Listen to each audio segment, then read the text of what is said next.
Meu nome é Rafael Zene, sou psicólogo, sexólogo e educador sexual e um grande fã de produtos de cabelo. É por isso que meu cabelo é o mais bonito desse rolê. Bonita hoje, amanhã. Maravilhosa. Eu sou o Bernardo Rai, sou médico psiquiatra, professor e trabalho com saúde mental da população LGBT. E É bonita. eu achei com desdém esse seu é bonita. É muito Achei também, bonita. achei bem, Obrigado. bem fraquinho. Eu só acho que em alguns momentos a senhora exagera na maquiagem. Eu sou a Marina Zanetti, sou psiquiatra e sexóloga e sou a fada da parafilia. Gente, o que é fada da Safadinha! É a safada da parafilia. Eu sou Ana Luísa, eu sou psicóloga, mestra em sexualidade feminina e sou a pessoa mais séria aqui do grupo, então, por favor, não façam piadinhas. Até parece. Seriamente comprometida. É. Eu sou Tereza Imbiruçu, sou médica ginecologista e obstetra e É uma santa. é só o nome. Ah, mas a voz, o tom de voz é quase angelical. Um anjo, gente. Eu tô sentada ao lado de um anjo. E ela não Sim. fala palavrão, gente. Uma safada, um anjo. É uma deusa, uma louca, uma feiticeira. Tem homossexualismo, tem feitiçaria, Tem prostituição. tem prostituição, tem de um tudo aqui. No ar, o podcast do Coletivo C.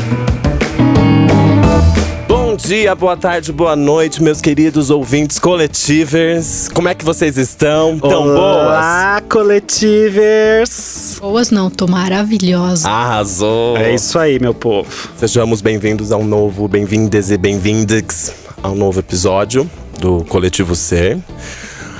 Bom, meu nome é Rafael, sou psicólogo e sexólogo. Eu sou Bernardo, sou psiquiatra. Eu sou Marina, sou psiquiatra e sexóloga. Eu sou Ana Luísa, sou psicóloga e sexóloga. Eu sou Tereza, sou ginecologista e obstetra. Quase que eu esqueço.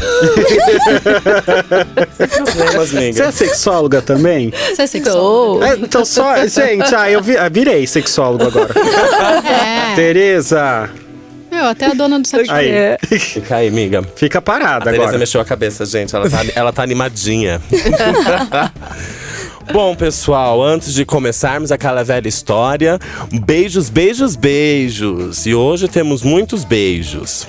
Para quem, Rafa? O primeiro beijo vai para a nossa querida ouvinte Petersona, Bernardo. Aê, Petersona! Beijo especial pra senhora, O amigo. pessoal lá do Vila Lobos, né? Nós não podemos falar a marca porque vocês ainda não deram, sabe, um A gente ainda recebidinho não da marca, daí a gente manda o nome. Bom, beijo também pra César. César, faça boa viagem. Muito boa sorte, amigo. Bom, beijo também para o Felipe, que está em Portugal. Ele é de Portugal Ah, e ele é está de em Portugal. Um beijo, português? Felipe. É. Arrasou, adoro. Ele é Não. coletivers. Ele é amigo da Madonna? Aham. Aham. BFF. Um beijo pra Bea, que tá no Uruguai. Beacita, besito. Besito, Lea. Besitos, besitos. A Renata, que está em Irilândia. Nossa. Olha. Irilândia. Irelândia. Aquele país lá do Brexit. Aquele país que saiu. Bom, eu também quero mandar um beijo, gente, pra Bacurau. Ah, Bacurau, saudades. Entendeu? Tá um no beijo mapa. pra Frencaneca. Ah, Um beijo pro Baixo Augusta. Pros bloquinhos tudo. Pros bloquinhos tudo, gente. Nós gravamos esse episódio nos dias que começaram, até rolou um atraso por causa de bloco na rua, mas é muito divertido. Mas a gente adora. Vocês querem mandar beijo pra mais algum lugar, mais alguém? Eu acho que as pessoas que queiram beijo podiam pedir beijos que a gente manda pra todo mundo. isso. Nós somos beijoqueiros. Beijoqueiros. Beijoqueiras. Tem um amigo meu que pediu. Natan, beijo. Beijo, Beijo, Natan.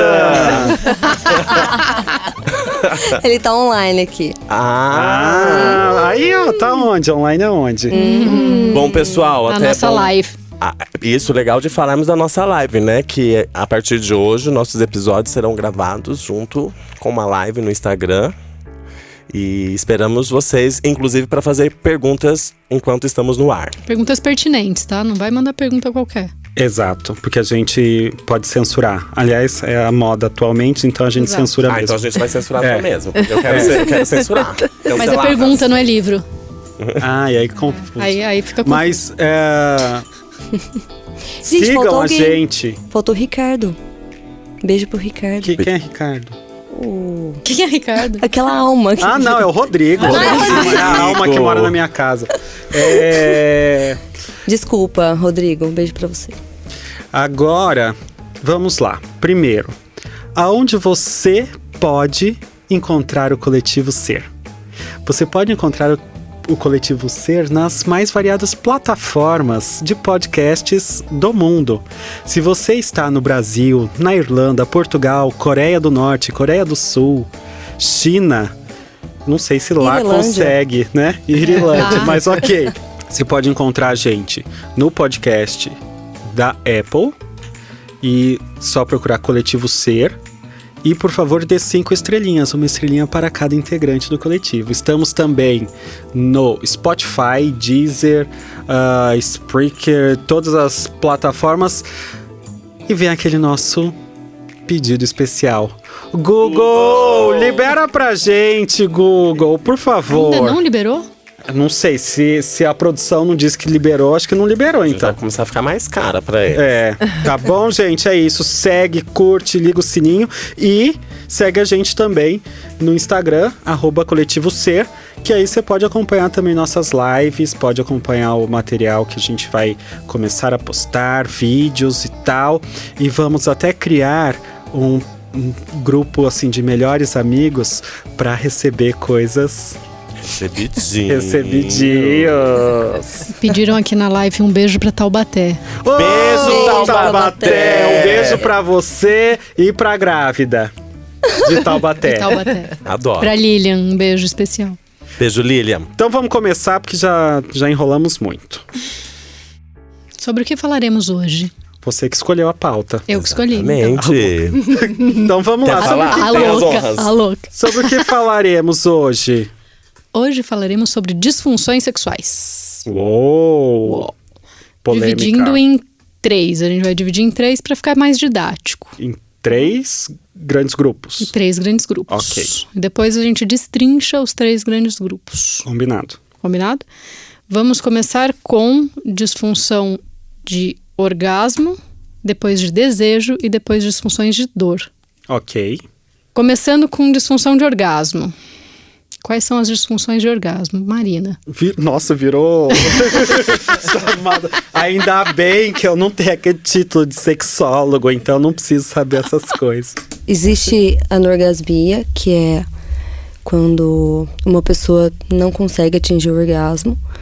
E ela pode ser primária e secundária, ou seja, ela pode ser desde o início da atividade das relações sexuais até aparecer depois de um certo tempo, né, ao longo da vida.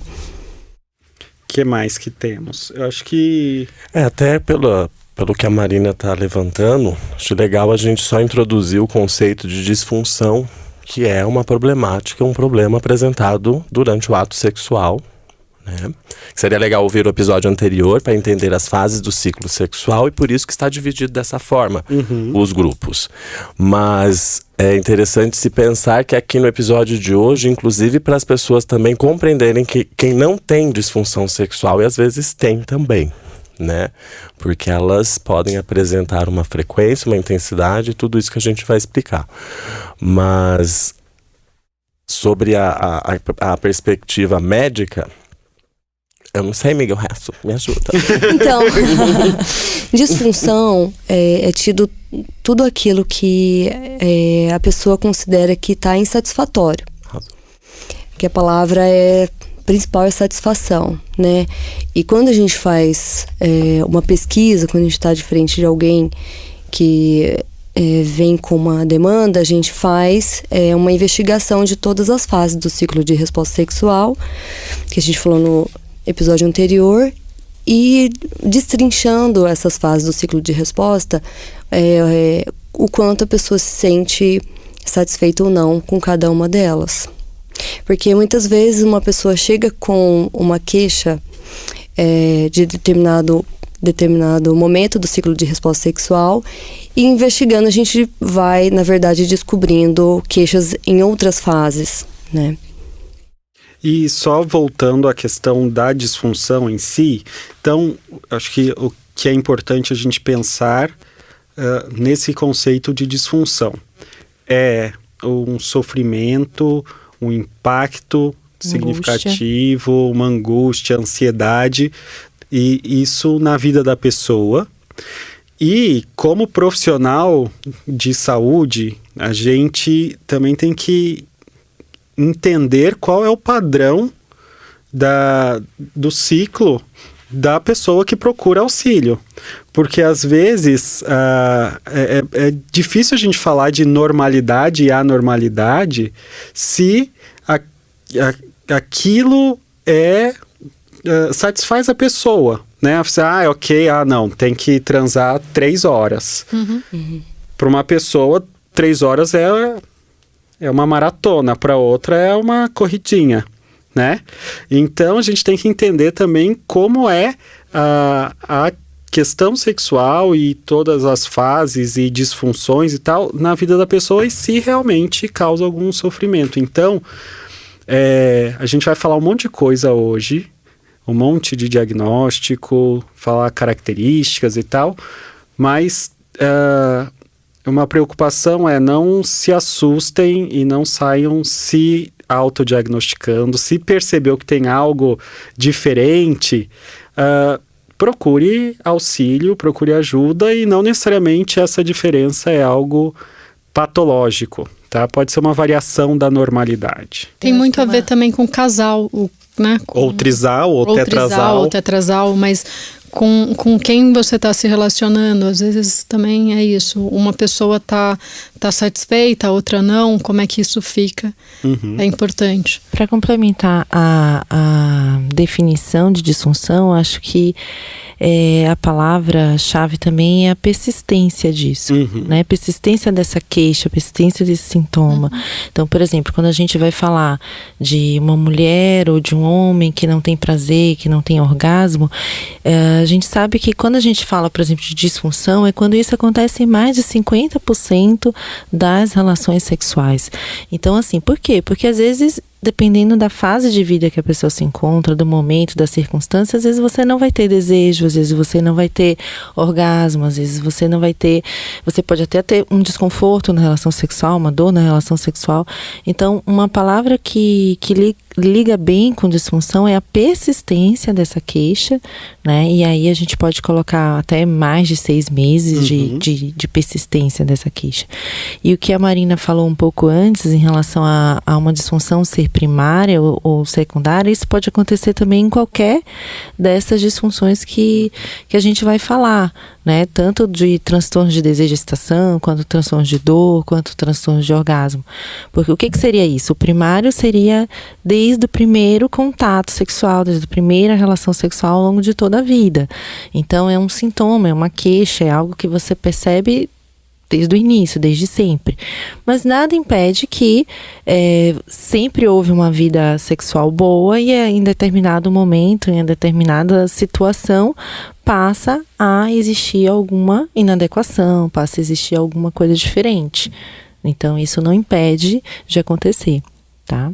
E outra definição também que é importante é se o sintoma é generalizado, né? Ou seja, acontece em todos os scripts de ação sexual, se a gente puder dizer assim, ou se ele é pontual, né? Sim. Eu achei chique. Script de ação sexual. Pois é, eu também achei. Eu achei chique. Pontual ou generalizada. Acho que é outro nome. Não. Situacional. Pontual, situacional, isso mesmo. Generalizado a situação. Ou situacional. Generalizado seria Chique em quase mesmo. todas, né? Em todas as situações. Situacional, por exemplo, na escada de incêndio. Tem tal Fiquei um pouco coisa. mais nervosa, fica e aí, pouco mais tipo, tenso, né? Aí não rolou. E então a gente já dividiu em grupos, né? Dividimos 3 grandes grupos. Isso. E vamos começar sobre Os orgasmos. os orgasmos. A gente já começou com A ausência de orgasmo, né? anorgasmia. Anorgasmia. Então vamos para a ejaculação rápida. Ejaculação rápida, tem a ejaculação retardada. Isso.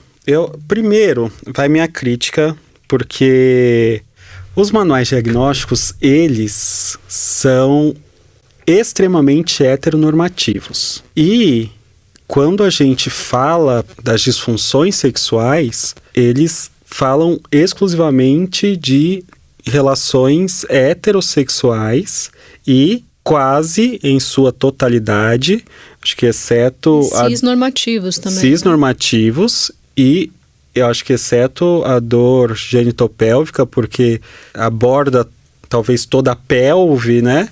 Mas é sempre na relação sexual pênis-vagina. Vagina-pênis. Então, conceitualmente, alguém que não faz sexo vaginal não teria ejaculação retardada, não teria ejaculação Mas que pouca precoce. Imaginação desse pessoal, né? Sim, e aí a minha discussão, que eu já discuti sobre isso em alguns congressos e tal, segundo os estudiosos, é pela dificuldade em conseguir padronizar a atividade sexual de grupos não cisgênero heterossexuais. E então, eu acho que a gente não pode também ficar muito preso. É claro, os diagnósticos são importantes e tem um monte de coisa que é possível discutir a favor e contra diagnósticos, mas entender que muitas vezes a gente vai precisar adequar ajustar os critérios e tal para atender a realidade das pessoas, né? Então, em breve teremos um episódio falando de disfunções em pessoas não cisgêneras heterossexuais, ok? Fica aqui o meu manifesto. Arrasou. Então agora vamos falar de ejaculações, né? Mas eu Vamos acho, falar um pouco eu do acho que só voltando, eu acho que uma coisa dentro da sexualidade ainda, dentro dos estudos da sexualidade, ainda é uma coisa muito tacanha, muito... Eu não sei uma outra palavra. Tacanha é a palavra... Deixa eu dar um Google aqui. Sinônimos, tacanho, sinônimos. Ainda é uma vertente muito heteronormativa e cisnormativa. Dentro dos congressos que a gente vai, dentro de artigos que são escritos, pouco se escreve sobre outras relações que não pênis e vagina, e sempre, tipo, pênis e vagina dentro de um corpo cis. Também tem essa parte. Acho que a gente pode começar a quebrar um pouco, fazer a nossa partezinha aqui com o nosso martelinho e ir quebrando, mas algumas coisas a gente vai acabar tendo que seguir para fins didáticos mesmo. Podemos falar um pouquinho de anorgasmia? Eu estive pensando aqui que algo que me chama a atenção com relação à anorgasmia é uma dificuldade de entrega da pessoa, porque o orgasmo, para que ele ocorra, a pessoa precisa se desvencilhar de algumas amarras. Amarras morais. Isso, e deixar a coisa fluir. E algumas pessoas, quando tem uma estrutura de funcionamento mais rígida e controladoras, isso pode de fato acontecer. Ou assim, alguma situação de conflito conjugal, então seria, no caso, anorgasmia secundária, porque justamente incorre numa entrega. E num outro aspecto também, que é da pessoa concentrar no seu próprio prazer e se desvencilhar daquilo que é performance sexual, do tipo, preciso fazer macaquice na cama. E aí a pessoa que às vezes fica fazendo muita macaquice não consegue focar e pensar. O negócio do pé também. Do pé, do orangotango, né? Como é que chama? Gente, então, faz pé de orangotango ou não? Não faz.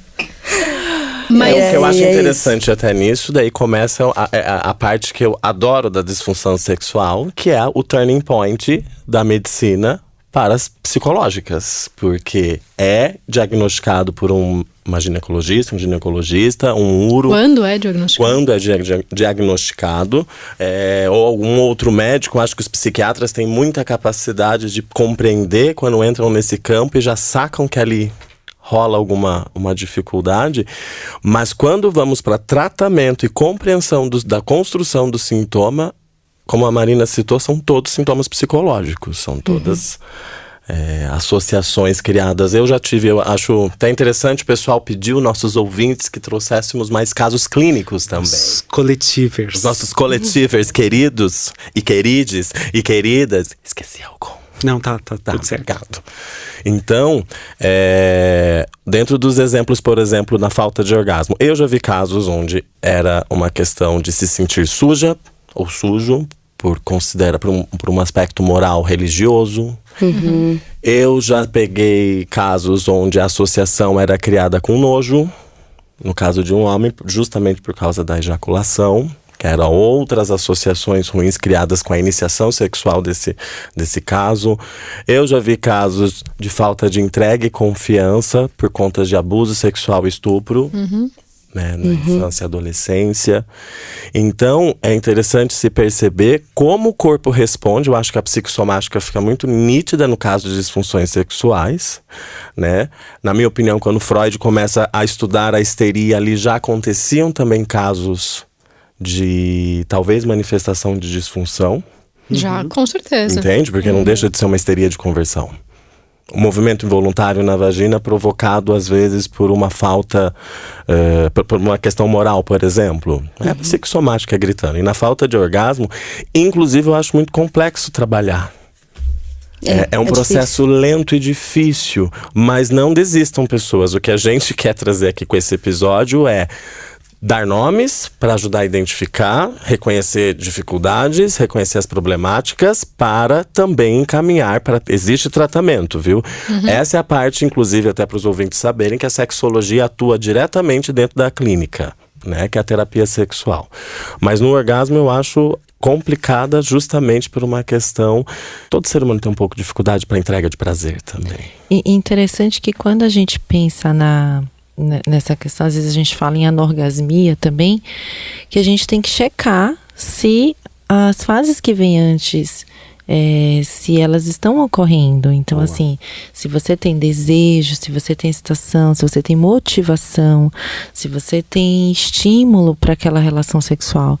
Porque é comum, às vezes, uma mulher chegar e falar, por exemplo, que não tem orgasmo na relação sexual, sem saber o que espera do orgasmo, sem ter saber noção, o que é o orgasmo, né? sem ter noção do que é o orgasmo. Às vezes, sem vontade de iniciar uma relação sexual, fazendo por obrigação. Então é muito comum, né, isso da mulher chegar e dizer assim, não, eu faço porque o meu marido precisa, né, eu faço porque eu sou casada e meu marido precisa. Então essa é uma fala que se repete muito no consultório, por exemplo. E aí a gente vai vendo o estupro matrimonial, né, marital. Sim, Um belo exemplo, sim. Né? E aquela mulher que não tem uma relação muitas vezes legal com o marido em outros aspectos, em outras situações de circunstância do dia a dia, se sente obrigada a ter uma relação sexual. E essa mulher ela não vai ter orgasmo. Então, quando chegar a ter essa ideia, putz, será que eu tenho uma relação que eu gosto, não gosto, tenho prazer ou não? Tem que ver antes se tá tudo bem. Porque muitas vezes essa disfunção de anorgasmia se confunde com outras disfunções. Outra coisa que é muito comum, por exemplo, uma mulher que se relaciona com um homem e que ele tem uma ejaculação rápida. E então, muitas vezes não tem o estímulo, não tem o que ela gosta de ter ali no momento, porque não dá tempo, porque ele acaba ejaculando muito rápido. Então ela vem na consulta procurando ajuda, porque ela não tem orgasmo, achando que pode ser até um problema físico com ela, né? Querendo saber se está funcionando tudo bem. E muitas vezes é uma consequência de uma ejaculação, por exemplo, rápida demais, né? Isso é muito importante, isso é super comum no consultório. Eu já até disse aqui, acho que no episódio, identificar uma disfunção sexual do parceiro ou da parceira em razão do paciente que você está atendendo que acha que tem. Isso é legal de enfatizar e faço muita questão que disfunção sexual é um diagnóstico complexo e difícil também de fechar, mas tem casos que não são, como esses exemplos que às vezes é um sexo mal feito. Sim. Também é possível. Tanto que uma situação que não é incomum é, por exemplo, de alguém que consegue chegar ao orgasmo sozinho durante a masturbação e não consegue na relação com o parceiro. É comum mesmo. Eu acho que vale a pena a gente voltar um pouquinho, que começamos a falar dos nomes e diagnósticos e tal. Então a gente falou falamos de anorgasmia.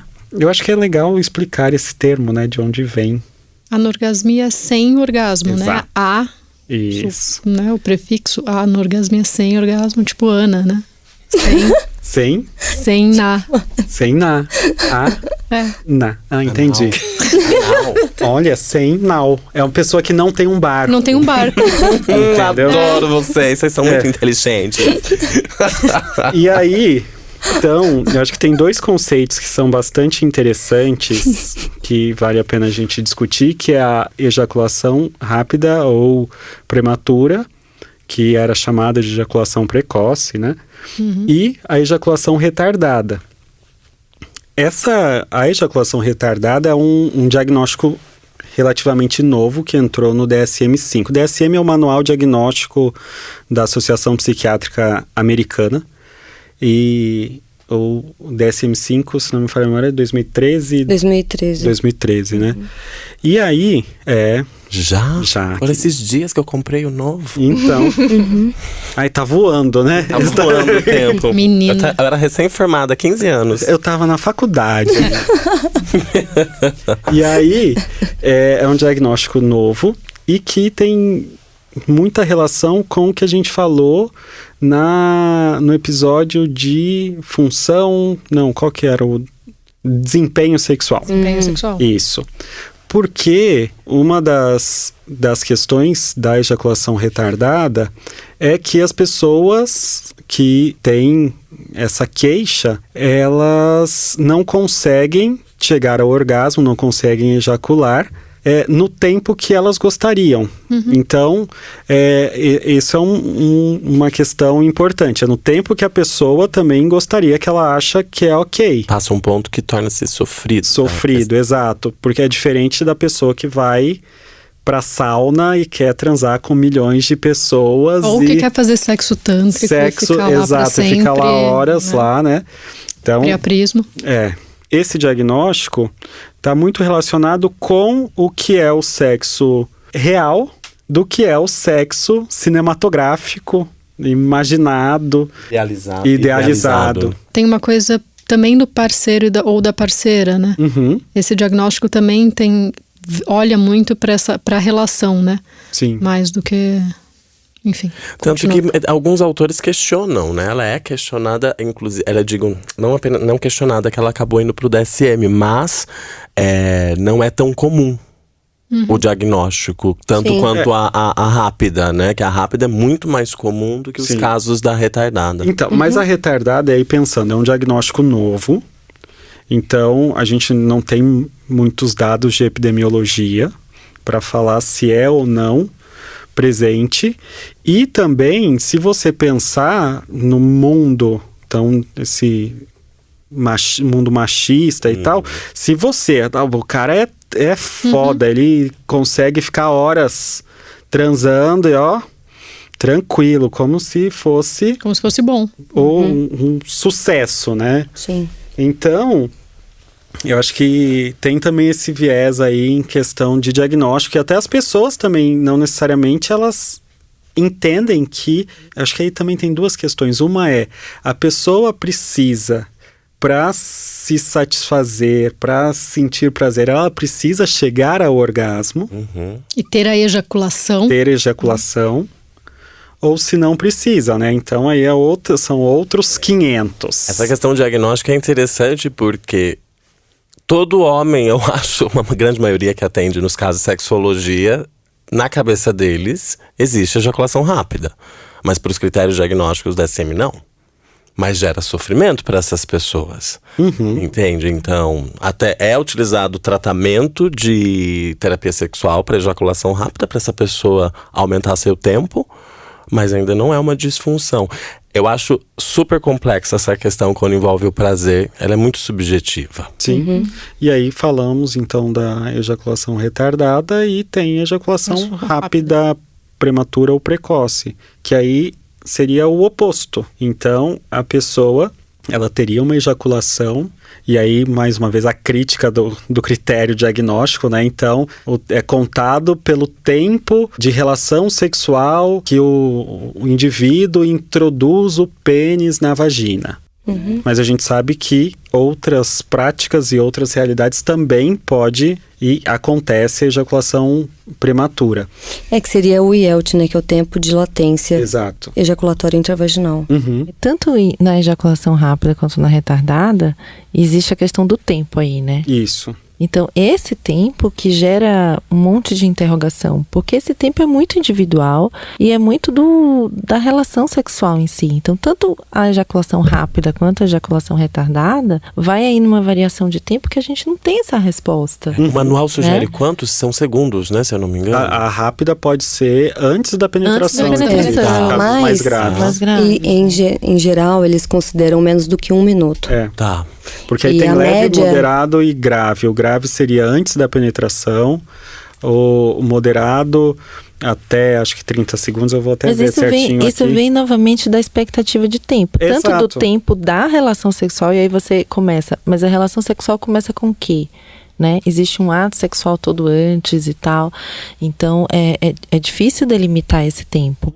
Do mesmo jeito, quando se pensa assim, quantas vezes por semana a pessoa deve transar para dizer que ela tem uma vida sexual boa ou não. Também não existe esse tempo, também não existe essa frequência. Tanto que a gente não tem nenhuma disfunção caracterizada no manual por frequência, né? De menos de 3, menos de 2, menos de 1, não existe. E né? é a mesma coisa também que a gente falou da anorgasmia, né? Porque nem sempre você precisa ter o orgasmo.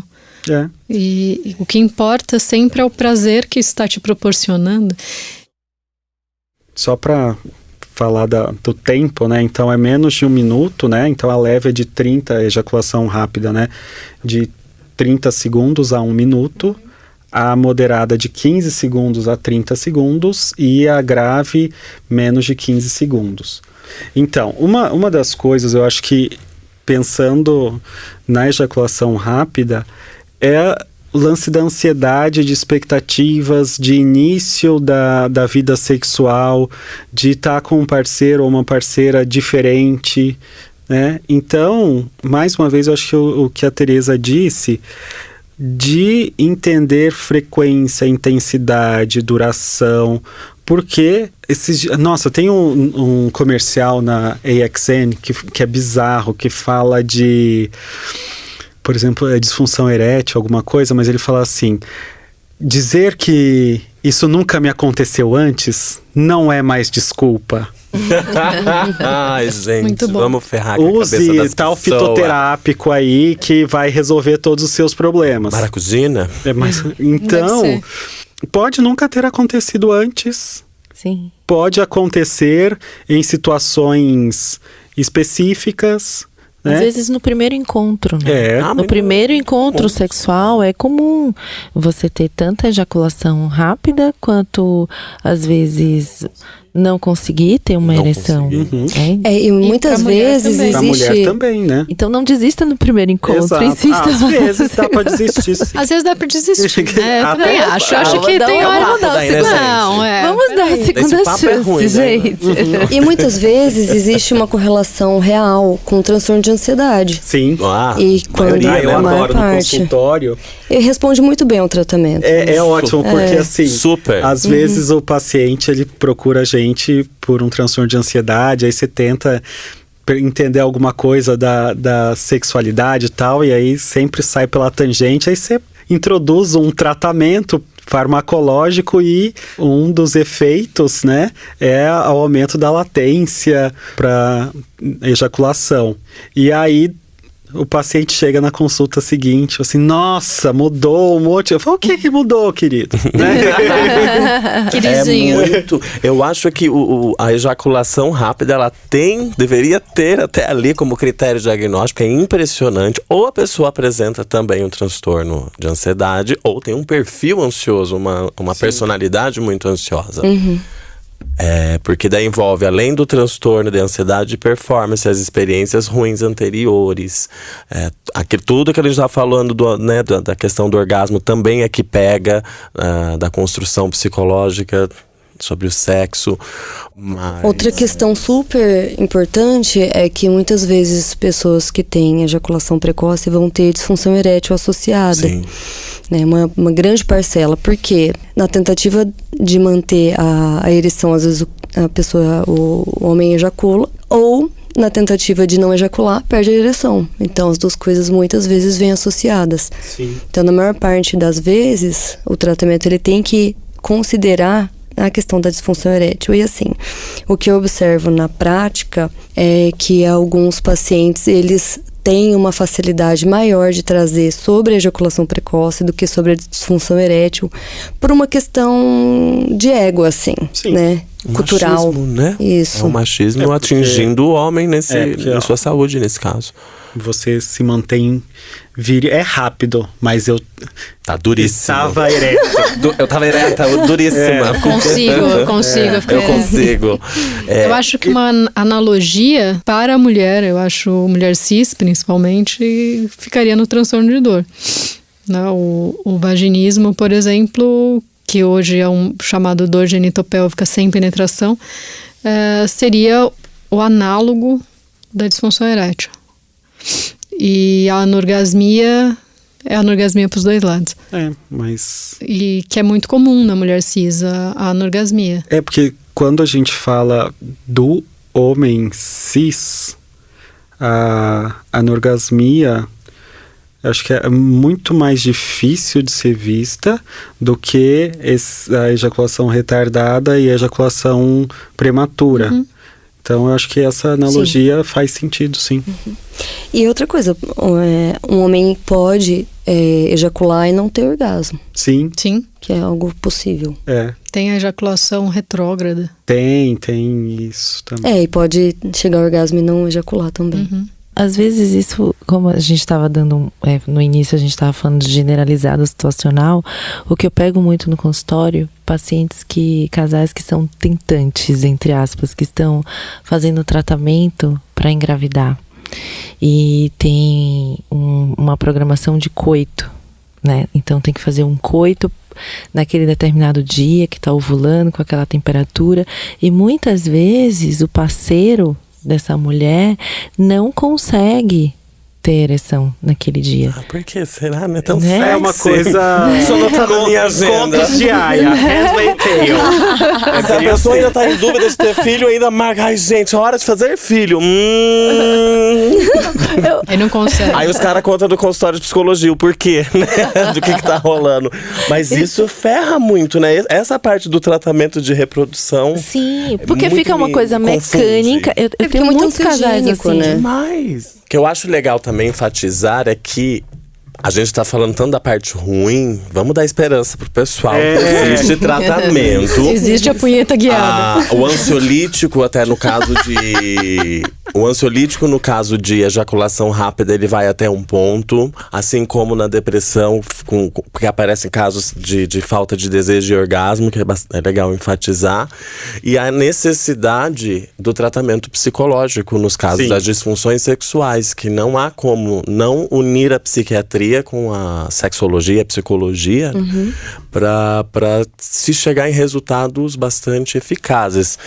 Inclusive com os exercícios propostos. Com a uro, com a uro, com a gineco junto. É uma questão, pode ser trabalhosa, quem tem uma agenda ocupada, mas é bem pode tranquilo. Pode ter um pouquinho de dificuldade na agenda. Na agenda, mas é legal. super legal, é possível e tem outros tipos de tratamentos com outros tipos de terapias alternativas, às vezes, que as pessoas, até elas sugerem, isso que eu acho legal, funcionou, vai. Tipo, vamos deixar esse tesão subindo. Ou essa entrega. Não é? Mas só enfatizar pro pessoal que é muita desgraça, mas tem muita luz no processo. Tem. Tem muito autoconhecimento. Muito autoconhecimento nesse processo. Além, eu acho que a gente falou, tem algo mais relacionado ao orgasmo? Não, eu iria pro desejo agora. Orgasmo, desejo gente, orgasmo já desejo... foi. Beijo, tchau. Depois a gente volta também, porque a gente é assim, a gente é fluido. É fluido. Mas como o rio, a gente volta. Ixi, tem aquele Não, negócio lá, rio não só vai pra pode se frente. banhar 2 vezes na água, Na mesma água do rio, no mesmo enfim. rio. Segue. Segue o fluxo. Desejo. Agora vamos falar sobre desejo. Desejo hipo Ok. e hiperativo. Polêmica. Polêmica. Tiroide? Desejo hipoativo é o mais comum, que, né, a gente tem muita reclamação. Eu tô com falta de desejo, no consultório a gente pega muito. Sim. Principalmente mulher cis, que está insatisfeita no casamento, e aí vai pro consultório reclamando, e aí você vai ver o histórico péssimo. E você Mas fala, tem a quem questão é que tem do- tesão nessa pessoa, né? Uma coisa bem importante da gente investigar quando alguém nos procura é sobre o desejo responsivo, né? Porque relacionamentos de longo prazo costuma abaixar muito o desejo espontâneo, que é o desejo que faz com que a gente inicie uma relação sexual. Mas o responsivo, ele estando presente, se não houver sofrimento por parte da pessoa, a gente daí não considera que existe de fato um transtorno. Né? Que o desejo responsivo é assim, uma relação sexual começa e a partir de um estímulo, aí se percebendo a excitação, o desejo é ativado. E isso em relacionamentos de longo prazo é extremamente comum. Por isso que existe até aquela coisa de, precisa marcar na agenda de transar, porque algumas vezes o desejo espontâneo, ele não vai vir mesmo, mas não quer dizer que a relação depois que iniciada não seja depois satisfatória. Aí tem até o livro Sexo no Cativeiro, da Esther Perel, que é super interessante, que é muito legal, que trata justamente do desejo em relacionamentos de longo prazo. É que ela usa o termo cativeiro como uma metáfora para casamento. Isso. Então esse livro é bem Romântico? É bem romântico esse livro. Depois de mas a quanto associação tempo vira cultural é cativeiro? essa, né? Depois de quanto tempo vira cativeiro? Assim, casou, entrou no cativeiro. Eu tive uma paciente que tem esse livro no consultório, né? E aí ela viu lá na estante, ela falou assim, nossa, esse livro trata sobre sexo dentro das prisões? Eu falei assim, sim, depende de certa forma, sim. É a perspectiva da senhora. Não sou eu que tô falando. Longe de mim de criar Pode ser intriga. a síndrome de Estocolmo também, né? Olha, estamos polemizando mais ainda. Polêmica. Viva o casamento. Viu, Tereza? O que você tá provocando? Tá se vingando que a gente... Não tire as minhas esperanças. Foi você que falou que é uma prisão pra gente. E essa questão do desejo está presente tanto em homens quanto mulheres, cis, trans, não binários, hétero, homo, bi, e tudo. E eu acho interessante quando a gente fala de desejo, então de uma disfunção que está relacionada a desejo, a gente não confundir isso com uma orientação sexual que é o assexual. Isso é importante mesmo. Que é muito importante, porque se todo mundo tem que transar e se você não vai transar, isso é um problema, então tudo passa a ser disfunção. Mas se isso faz sentido para você, faz sentido na sua relação e que existem outras formas de carinho e de prazer que não necessariamente assexual, isso também não é um problema. Né? Existe até um estudo que avalia justamente se as pessoas assexuais teriam um transtorno de desejo sexual hipoativo. E de fato viram que não. Sim. Não há sofrimento. E tem uma questão também, já que a gente está falando de tratamento e de consultório e tal, é que muitas vezes chegam no consultório, eu tô com diminuição de desejo e eu preciso tomar testosterona, né? E não tem essa necessidade, e não é hormonal, né? Tem mais a ver com comportamental mesmo, né? A diminuição de desejo no que ela tá, na situação que ela tá, às vezes é mais comum. E aí é uma É uma questão de, ao invés de ir na causa, você... então preciso tomar testosterona. Porque se você tomar testosterona, você vai ficar com aumento de desejo, guardadas as proporções. Porque se tomar demais também, aí já era, né? Mas nossos menininhos trans, eles ficam mais transeiros depois que eles começam a tomar testosterona. Mas É que nossos menininhos pra todos eles. Eu acho que tem que ser investigado. Sim, eu acho que sempre quando tem uma pessoa com uma queixa de que não tem desejo, você tem que investigar por todos os lados. Claro. Sim. Você vai ver relacionamento, você vai ver o biológico, o uso de medicação ou não. Às vezes cabe, né, em determinada situação, uma introdução de testosterona, sim. Sim. Né? Às vezes cabe. Não é como é que eu posso dizer? Não é a primeira coisa que deve vir à cabeça do profissional de saúde que está atendendo. Você tem que ver a paciente como um todo. Eu tive um caso bem interessante de uma mulher que já chegou para mim usando testosterona. Ela já tinha mudado até as vias intramuscular, transdérmico de testosterona. Já estava usando há quase 2 anos, inclusive.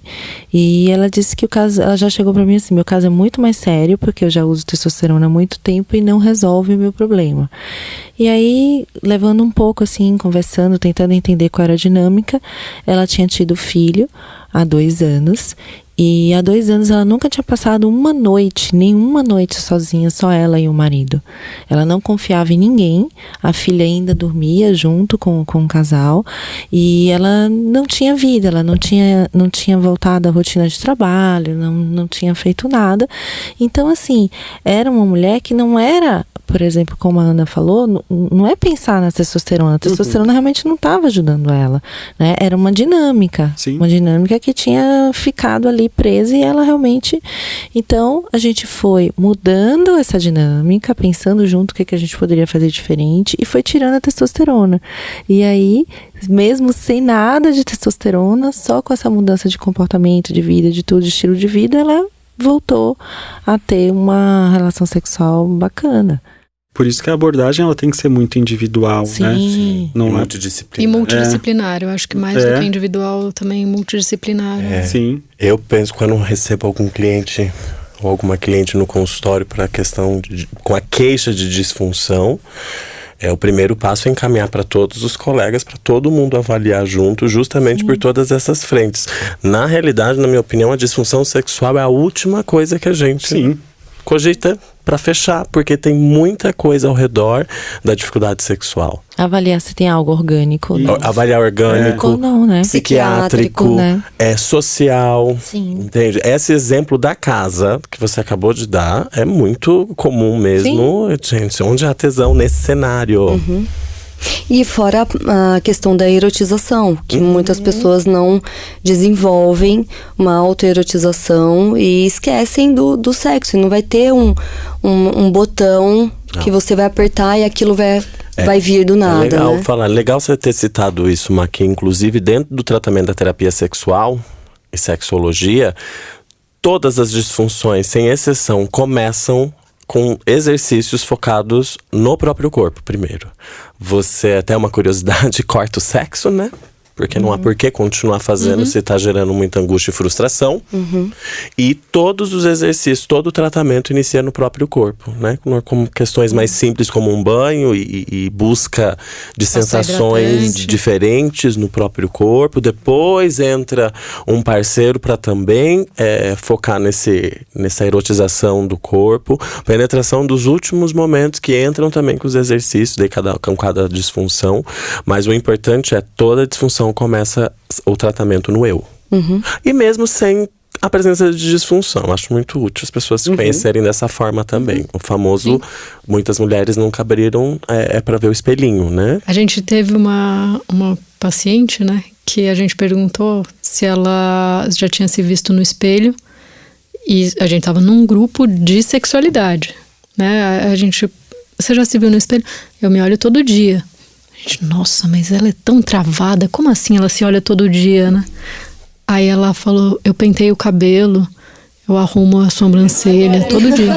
A gente, tipo, legal, ok, exato. Então agora a gente vai, exato. Vai, Agora a gente vai olhar para outras partes no espelho. E é interessante que muitas, pelo menos no consultório, relatam vergonha de fazer isso na própria intimidade. Olha Ou o acham nível feio. do tabu. Acham feio, acham, sei lá. Tem até inadequado. um Instagram que eu acho que é bem legal pra gente falar, que é o Vulva Gallery. Bafo, né? E então, que mostram vários desenhos de vulvas e que são legais da gente divulgar aqui. Eu acho que uma coisa bem relacionada a desejo é o dia a dia. Então, assim, quando você para conversar com a pessoa sobre o seu dia a dia, né? Então, assim, ela tem uma prioridade no trabalho, ela tem prioridade com a família, ela tem prioridade de contas para pagar, né? Dos animais de estimação, dos pets para levar, para buscar. E muitas vezes ela não tem esse... Axé. Nossa, Meu já Bartolo cansei, Tereza. lindo. Não quero transar, eu quero dormir. É, exatamente isso. Ai, tô cansado. E foi Acho que eu engraçado. tô com falta, acho que eu tô com uma disfunção sexual. Já fiquei com Eu preguiça. trabalho 18 horas por dia e não consigo transar, gente. Eu tô com um problema. Não tem espaço na lista, Rafa. Eu cortaria o sexo também aí. Meu cu. Ai, desculpa, censura. Meu cu. Again. Esse aí que você vai cortar? É muita coisa pra fazer, gente. Às vezes o desejo acaba sendo embutido. Acaba sendo engolido por tanta coisa. Embutido? Embutida é boa. E às vezes até a pessoa tenta entrar na... Fala. Fiambres. E às vezes a pessoa... Ai, que antiga. Às vezes a pessoa tenta entrar no script Vamos e voltar. não consegue. Ela fica pensando em tudo, fica pensando no boleto, fica pensando em não sei o quê. E aí ela não vai entrar mesmo, né? E o Depende- desejo já foi em tudo isso. Exato. Exclusive é um belo exemplo que também pode estar presente em todas as disfunções e dificuldades e problemáticas com essas fases do ciclo, né, da resposta sexual. E aí tem o hiperativo, agora é polêmico. Então, esse é bem polêmico. Existe esse diagnóstico? Não existe? Então, esse diagnóstico, ele existe Em outro lugar. na CID-10. Ele Então, mas... tem. Como desejo sexual, como é que é? Não, é impulso sexual excessivo. Exato. Porém, no DSM-5, que é o manual da psiquiatria mais atual, ele não foi aprovado por falta de evidência científica mesmo. E muito provavelmente não virá. E até porque, para mim, a polêmica é relativa também a esse desejo hiperativo. Primeiro, o que seria esse hiperativo? E segundo, o que é o conceito talvez de impulso sexual, dependência de sexo. Que eu fico Infomania. confuso também com a É. compulsão e independência. Infomania. Que na Exato. Fica confuso verdade com isso. é que assim, pelo que eu entendo, né, a OMS, ela estabelece que se uma pessoa com mais de 18 anos precisa de um orgasmo por dia todos os dias, isso mantido por pelo menos 6 meses, é um indício de uma hipersexualidade. Porém, para a gente conseguir classificar alguma coisa, precisa de ter prejuízo da funcionalidade. Sim. Prejuízo no trabalho, prejuízo nas relações sociais, nos relacionamentos.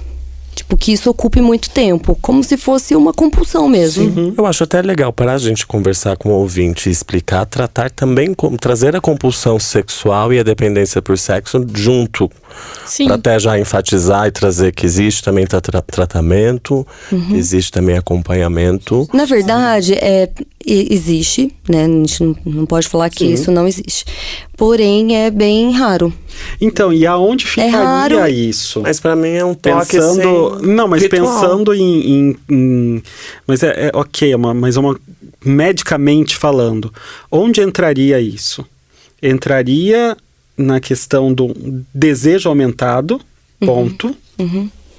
Ou tem outras coisas associadas e que o aumento do desejo é uma delas, entendeu? E aí vem, uma compulsão por sexo, Uma compulsão por se masturbar. Exato, é um transtorno de controle de impulso. Então, eu fico muito na dúvida se isso entra, aí pensando como uma disfunção sexual ou se a parte sexual é uma das partes de um outro diagnóstico, é um sintoma, entendeu? né? Então, pelo que eu já estudei e pelo que eu vejo, existe uma certa correlação entre o desejo sexual hiperativo, o impulso sexual excessivo e parafilias. Existe uma correlação, mas não dá pra gente dizer que é uma regra. E assim, do meu ponto de vista, ou estaria atrelado ao diagnóstico de parafilia, mas também que é diferente, né? Porque é um comportamento, não é um padrão de excitação, ou estaria nas dependências não químicas, que eu acho que entra também. Pra mim faz mais sentido isso também. E eu acho que a questão da compulsão sexual, uma das coisas que a gente precisa enfatizar aqui, que não é aquela pessoa que quer transar com poste, com árvore, com animais, porque, né, a gente já escutou isso há pouco tempo. Que é sim aquela pessoa que o comportamento sexual está trazendo prejuízo. E aí é prejuízo para trabalho, igual a Marina falou, prejuízo para trabalho, família. Tem 2 filmes que para mim são ótimos em relação a isso. Um é o Shame, maravilhoso. que é muito bom, e Ninfomaníaca, né? E Que inclusive mostra, assim, correlação com parafilias. Exato. E mostra que existe uma dificuldade de sentir prazer em relações com afeto. Sim. Isso pra mim ficou muito marcante nesse filme. E a construção traumática no Ninfomaníaca. E o quanto a pessoa Como sofre. foi construído o trauma. E também porque que psiquiatras e psicólogos não podem atender a própria família. Por favor. Sim. Vamos seguir para a disfunção de dor? Sim. Acabando Vamos. com ela? Acabando com a dor. Olha que ficou bonito isso, hein? Vai lá, Gente, então é Tereza. isso. Vamos acabar com a dor agora. Relaxa Vai lá, e toma um Tereza. vinho. Né? O que a gente bem escuta. Já escutei paciente Muito vindo com isso. esta indicação. Quase todas que chegam pra Impressionante. gente chegam com essa. Amarrar na cama. Né? Pede pro seu marido te amarrar na cama. Gente, uma coisa meio as marcianas, assim, vou te amarrar teve. na minha cama. Só vai fazer amor comigo. Gente, daí eu lembro daquele filme, que a mulher, o cara morre e ela tá presa na cama e passa um final de semana presa Passa o na final cama. de semana presa. Eu Depois acho que daquele eu vi. filme, nunca mais tive tesão e amarração. Nunca. Não, é só amarrar e não sair dali, né? Tipo, deixa a chave perto, o telefone. Oi, Siri. Mas Deixa muito, um soltinho, assim. mas é muito comum essas Que horror. orientações, assim. Tem até um estudo que mostra que uma mulher com dor na relação sexual, ela procura em média 5 profissionais, passa por 5 ginecologistas, 5 médicos, até encontrar um que realmente entenda do que ela está falando. E uma média de 7 anos de dor. Né? Então, a gente, quando a gente atende essas pacientes, a gente ouve aberrações, né, de orientação sobre isso. Então, assim, o transtorno de dor é um transtorno que hoje envolve tanto aquelas pessoas que conseguem ter penetração e têm uma penetração com dor, e aquelas pessoas que não conseguem ter penetração. Que antigamente era chamado dispareunia, quem consegue ter penetração com dor, e vaginismo, quem não consegue, isso para mulheres cis. Isso. E então, assim, aquelas pessoas que não conseguem nem ter penetração são pessoas que muitas vezes apresentam, no caso das mulheres, né? Apresentam dor porque elas têm uma contração involuntária da musculatura ao redor da vagina, uma contração tão intensa, tão forte, que impede a entrada na vagina de dedo, pênis ou qualquer outro objeto. Então, essa mulher, não só na penetração, muitas vezes ela não consegue usar um absorvente interno, um OB, não consegue fazer um exame ginecológico, não consegue colocar o próprio dedo, nem permitir que outra pessoa se aproxime, a toque e tal. Então, isso causa um desconforto, isso causa uma angústia, uma sensação de baixa autoestima, e isso pode ser tratado, isso tem como melhorar. Na maioria das vezes é um tratamento multidisciplinar, como a gente já falou em outras situações aqui. E tem aquela mulher que consegue ter penetração, mas tem penetração com dor. E aí a gente, óbvio, tem que descartar se tem alguma causa orgânica ali que realmente cause esse desconforto, né, na vulva ou na vagina. Às vezes, por exemplo, uma endometriose pode ser uma causa de dor, uma penetração dolorosa. E antes também a gente chamava, a Ana falou da dispareunia, às vezes a gente encontra ainda o termo como vulvodínia, que seria uma dor localizada na vulva e sem uma causa orgânica que justifique, sem uma causa específica que justifique. Então, essa situação, por exemplo, é uma situação que traz muita paciente falando assim: doutora, eu já fui em vários médicos, eu digo que eu tenho dor, mas todos examinam e dizem que eu sou normal, que não tem nada, que tá normal. Então... Mas eu sinto que tem uma parede. Mas eu sinto que tem alguma coisa, eu sinto que me incomoda.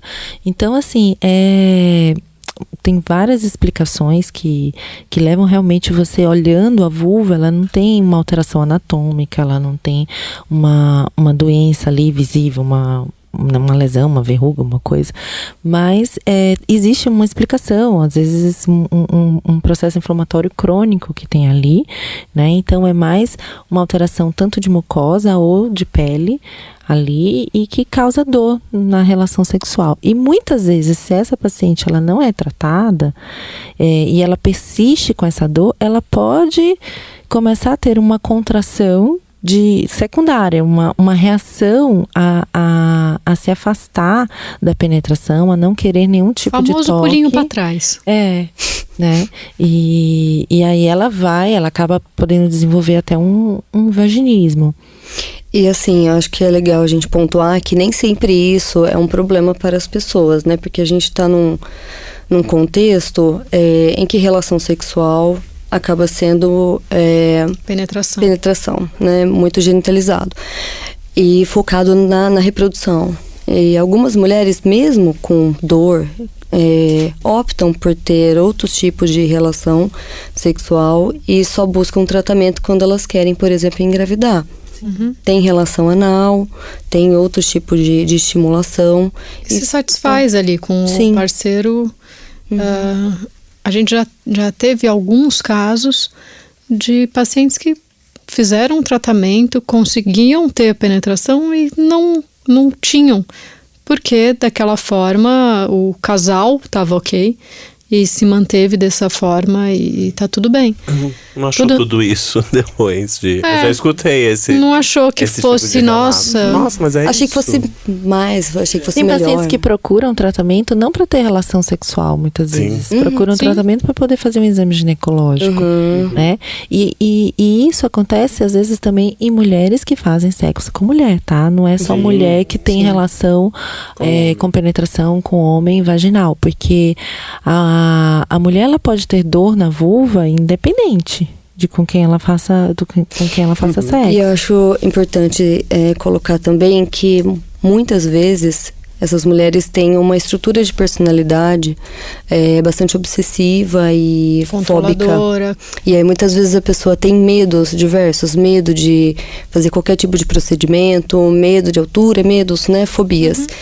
E personalidade catastrófica. Isso, e algumas têm também comórbido transtornos de depressão e ansiedade. Gente, não é porque você tem personalidade catastrófica que vai ser uma catástrofe a sua vida. Não é isso. E os transtornos do humor, né, que muitas vezes precisam ser tratados durante a abordagem de tratamento dessas pacientes. Eu só vou puxar a sardinha para o que eu tenho estudado ultimamente, que é a anodispareunia. Que é um diagnóstico que oficialmente não existe, né? Mas e tem poucos estudos a respeito, né? Mas que é a dor intensa à relação anal. Porque tem-se aquela ideia, tipo, é sexo anal, então tem que doer. Ou vai doer mesmo e foda-se, né? É mais ou menos isso.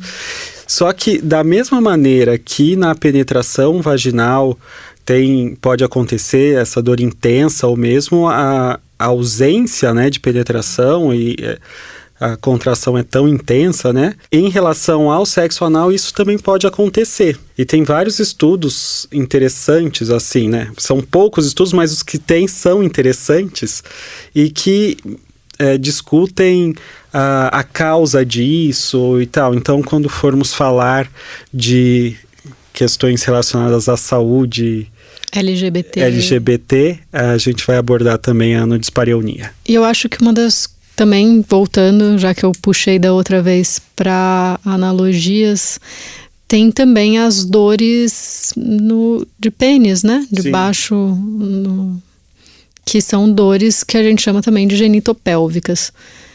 Fazem parte. Muitas vezes, quando uma paciente, por exemplo, ela tem essa contração involuntária, se a gente pensar que ela encontra, por exemplo, um homem que tem uma disfunção erétil ou uma ejaculação rápida, ela acaba tendo uma vida sexual, às vezes, que quase simbiótica ali, né? Então, como a Marina falou, que às vezes demoram de buscar tratamento porque não sentem, porque na verdade eles estão adequados, né? Ali é uma paciente que não consegue ter penetração. São complementares. A né? grande maioria das não vezes consegue ter o parceiro é penetração. complementar. O parceiro também tem alguma dificuldade na ereção ou alguma dificuldade na ejaculação, né? E aí eles geralmente procuram ajuda quando eles querem realmente estão pensando em engravidar. Essa é uma parte muito triste que eu acho de todas as disfunções, mas eu noto principalmente nas de dores que as pessoas acabam às vezes desistindo da ideia e acreditam que não gostam de sexo. Uhum. Por desistência, por falta de informação, por falta de tratamentos adequados e realmente porque, como a gente sabe, um dia essa pessoa já desejou fazer, já há a presença de libido, às vezes a presença de fantasia, não é uma pessoa assexual, mas se convence. E eu pergunto, quantas amigas, pacientes você já escutou falando eu não gosto de sexo? Essa frase normalmente me remete a alguma disfunção com dor ou com a presença de dor também. Porque às vezes dor, é até legal explicar, que pode também ser por falta de lubrificação. E é diferente da dor do vaginismo, né? Mas é muito comum também escutar Sim, mulheres de você, 50 anos depois da menopausa, que você tem uma queda do estrogênio, você acaba tendo uma atrofia, né? Um comprometimento ali da mucosa, da epitélio da vagina. E realmente, às vezes, fecha. Do mesmo jeito, se a gente lembrar de pacientes que fazem tratamento oncológico, que fazem radioterapia, bracterapia, então você acaba tendo uma estenose ali, que é o fechamento, o endurecimento da vagina com o fechamento. Então, isso também pode causar dor. E muitas vezes causa tanta dor que ela começa a evitar. É como se fosse um vaginismo secundário. Sim. Então, tem como buscar ajuda, tem como a gente procurar melhorar. Tem uma coisa que eu acho importante, que muitas vezes também procuram a gente falando, mas eu não tive nenhum abuso, não tive nenhum trauma na infância, enfim. E no meu mestrado, o que a gente percebeu foi, não está relacionado ao abuso, está relacionado à educação rígida. Muito mais do que a qualquer tipo de abuso sexual. Então, a educação sexual que aquela pessoa recebe é muito importante. E isso também é interessante, porque várias vezes a gente escuta, não, mas minha mãe super conversava comigo sobre sexo. Ai, como é que era? Não transe, porque você vai engravidar, e se você engravidar, eu te tiro de casa. Ou você vai engravidar e você vai pegar doenças sexualmente transmissíveis. Frase clássica de infância de vaginismo, fecha a perna, não abre a perna, é verdade, já escutei mais de uma vez. Tira a mão daí. Tira a mão daí, pacientes, tanto de cidades de grandes centros, de que vieram do interior. Mas a gente pode ficar tranquilo que agora prega-se abstinência sexual. Entendeu? Então agora nem precisa mais, né? Ninguém vai engravidar. A gente falou de disfunção erétil? Falou. Não. A gente falou bem pouco. Bem pouco. Vamos só falar um pouquinho. Voltar que é importante. Eu só falei que era análogo, né? Isso. Tá. Lembrando que, acho que a disfunção erétil ou o transtorno erétil é o que antes chamava-se de Como é que era? Impotência sexual. Acho chique. Que bafo. Acho destrutivo pra personalidade. Total. Você é impotente. Sexualmente. Então você já é impotente. E sexualmente. Mas isso graças ao machismo. É o próprio machismo que fez esse termo ser babado. É o tiro no pé. É o próprio tiro no pé. Gente, quer ofender? Mentira. Quer ofender machista? Foca na potência. Tamanho também, eles se importam. Tamanho, potência. E você tá meia bomba, né? Meia bomba, É recente a mudança do termo? É meio recente. Potência pra erétil. Do último DSM. Isso. Então, disfunção ou transtorno erétil. E que é algo, assim, o transtorno em si, nos ambulatórios específicos para disfunção sexual masculina, fica ali pau a pau, não sei se eu posso dizer trocadilho. Tipo pinto a pinto? Com a Muito bom. ejaculação precoce, prematura ou rápida, né? E aí, é uma das principais causas de buscar tratamento, só que também é muito complexo, porque o paciente vai buscar onde, com quem, porque já começa. O urologista é o quê? É o cara que vai ver a sua próstata, que você é machão, você é machão, está impotente, ainda vai no cara que enfia o dedo em você. Bernardo? Onde? Lá no EDI. E aí, vocês não sabem o que é EDI. O que é o EDI? Explica pra elas. A Renata sabe. Existe. É em Biruçu. Ela ensinou, mas eu não Lá no Imbiruçu. É porque assim, existe uma linguagem, um dialeto que é o Pajubá. E ânus, cu, né? Em Pajubá é Edi. Então, se alguém falar, oi, Tereza, me dá o seu Edi, você já sabe agora do que se trata. Se preparem, Tereza. Então já... Deu milhão, tô te ajudando, viu? Tô falando. Eu aprendo muito com você. Mas falaremos do Pajubá no dia do episódio Pajubá. sobre a saúde LGBT. E aí, então já começa que é uma dificuldade de encontrar auxílio e lidar com isso. E pensar que ao longo do ciclo de vida, realmente as ereções elas ficam mais difíceis de acontecer, ou ficam mais rápidas, né? Você não consegue mais ter todo aquele desempenho. Aquela potência. Fica né? confuso, enigmático às vezes. E aí... Um lusco-fusco da ereção. É um lusco-fusco. Que chique, amiga. Então, mas é algo que causa bastante sofrimento e que muitos homens cis, e não importa a orientação sexual, e também mulheres trans que fazem hormonização e que utilizam o pênis nas suas práticas sexuais, reclamam, né? E é um sofrimento. Então, eu acho que é muito comum. Acho não, é fato, é muito comum, né? Transtorno erétil. Não necessariamente se você não teve uma ereção ou se broxou no meio do sexo e tal, isso é um transtorno erétil, tá? Então você pode ter isso em algumas situações, como a gente já disse, do tipo de os transtornos de ejaculação, né? Pode ser por ansiedade, pode ser estresse, pode ser um monte de coisa, pode ser uma causa orgânica. Então, diabetes, né? Outras vasculopatias, né? Então, dislipidemia e tal, pode causar isso. Em pacientes mais jovens, tende a ser causa mais psicológica, Sim. né? Em Psicogênica. Isso. E pacientes conforme o envelhecimento, vai ficando mais comum as causas biológicas, né? Orgânicas. Isso. Mas, geralmente, para homens mais velhos, existe o componente psicológico bem importante também. Sim. E aí a gente precisa falar sobre o Viagra, né? Isso. Então, Eu acho que assim, sorte e azar dos homens, a indústria farmacêutica bomba nessa área, tanto dos remedinhos como com próteses penianas e afins. Eletrochoques, né? Tem uns choquinhos, né? Tem. Um choquinho na... E só, acho que em algum momento a gente vai abordar isso, né?